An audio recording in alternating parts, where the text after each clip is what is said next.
Welcome back na naman mga bossing. Smash 115. Share ko lang sa inyo, no, kung ayaw masira ang buhay mo.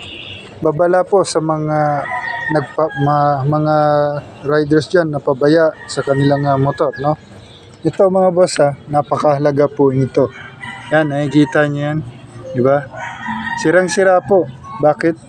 Kasi yung kanyang monobela, malaki na yung alog, pinabayaan lang niyang umaalog. Ang nangyari, yan, wala na yung bulitas niya dito. Saan napunta? Pumasok na po siya dito.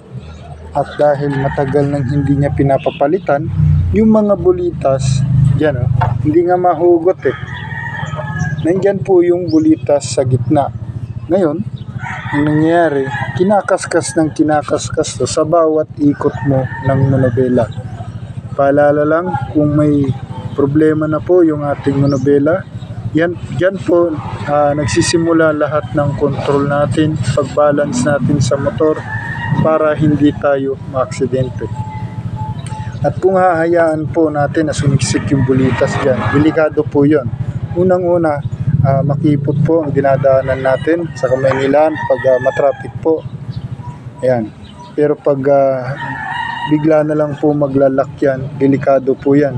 Pwede po kayong ma-outbalance, makagasgas ng sasakyan o sumimplang na lamang po sa isang tabi. Yan po, grabe.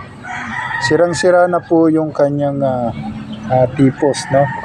At hindi siya mahugot. Kasi nga, may mga bulitas sa gitna na siya namang sumisiksik. Grabe. Yun lamang po, no? Paalala lang po sa mga riders dyan na wag po nating hayaang lumuwag yung ating monobel.